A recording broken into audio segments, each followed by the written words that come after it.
ಇವತ್ತೊಂದು ಒಳ್ಳೆ protein rich recipe ಜೊತೆ ಬಂದಿದ್ದೀನಿ. Protein rich dosa. ಇದು ಹೆಲ್ತ್ಗೆ ತುಂಬ ಒಳ್ಳೆಯದು.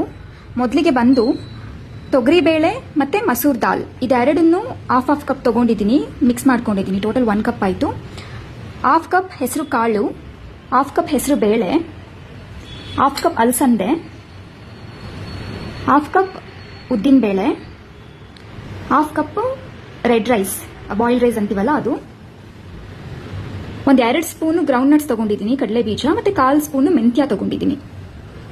ದೋಸೆನ ಬರೀ ಇದಿಷ್ಟೇ ಇಂಗ್ರೀಡಿಯೆಂಟ್ಸ್ನ ಯೂಸ್ ಮಾಡ್ಕೊಂಡು ಮಾಡಬೇಕು ಅಂತ ಏನಿಲ್ಲ. ನಿಮ್ಮ ಮನೆಯಲ್ಲಿ ಏನಿರುತ್ತೋ ಕಾಳುಗಳು ಅದನ್ನು ಹಾಕ್ಕೊಂಡು ಮಾಡ್ಬೋದು.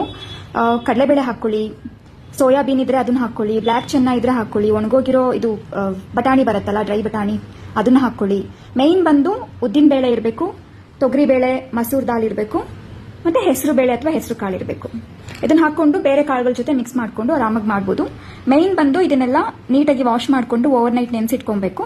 ಮಾರ್ನಿಂಗ್ ಎದ್ದು ಗ್ರೈಂಡ್ ಮಾಡಿಕೊಂಡು ದೋಸೆ ಮಾಡ್ಕೊಳ್ಳೋದೆ. ಫಸ್ಟು ಇದನ್ನೆಲ್ಲ ನೆನೆಸಿಟ್ಕೊಳ್ಳುವ ಬನ್ನಿ.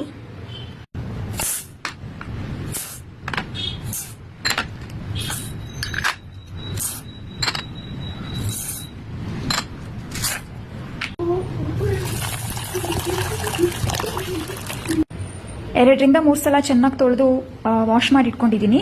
ಇವಾಗ ಇದಕ್ಕೆ ನೀರು ಹಾಕಿ ಓವರ್ ನೈಟು ನೆನೆಯಾಕ್ಬಿಡಿ. ಇನ್ ಕೇಸ್ ನೀವು ಇದನ್ನ ಈವ್ನಿಂಗ್ ಮಾಡ್ತೀನಿ ಅನ್ನೋ ಹಾಗಿದ್ರೆ ಮಾರ್ನಿಂಗ್ ನೆನೆಸಿಡಿ, ಮಾರ್ನಿಂಗ್ ಮಾಡ್ತೀರಾ ಅನ್ನೋ ಹಾಗಿದ್ರೆ ನೈಟ್ ನೆನೆಸಿಟ್ಕೊಳ್ಳಿ. ಓವರ್ ನೈಟ್ ನೆನೆಸಿದ್ದಾಗಿದೆ. ಇವಾಗ ಇದನ್ನ ರುಬ್ಕೋಬೇಕು. ರುಬ್ಕೋಬೇಕಾದ್ರೆ 1 ಸ್ಪೂನು ಜೀರಿಗೆ ಹಾಕೊಳ್ಳಿ, 2 ಗ್ರೀನ್ ಚಿಲ್ಲಿ, ಒಂದು ಸ್ವಲ್ಪ ಶುಂಠಿ ಹಾಕೊಂಡು ನೀರು ಹಾಕೊಂಡು ರುಬ್ಕೋಬೇಕು. ರುಬ್ಬಿದ್ದಾಯ್ತು.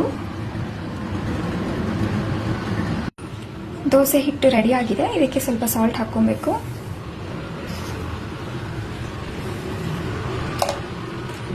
ದೋಸೆ ಹಿಟ್ಟು ನಾರ್ಮಲ್ ದೋಸೆ ಮಾಡ್ತೀವಲ್ಲ, ಆ ಹಿಟ್ಟಿಗಿಂತ ಸ್ವಲ್ಪ ತೆಳು ಇರಬೇಕಿದು.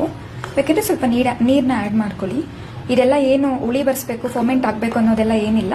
ಇವಾಗ ರುಬ್ಬಿದ್ದಾಯ್ತು. ನೀವು ಇಮಿಡಿಯೇಟ್ ಆಗಿ ದೋಸೆ ಹಾಕೊಬಹುದು, ತುಂಬಾ ಚೆನ್ನಾಗಿ ಬರುತ್ತೆ.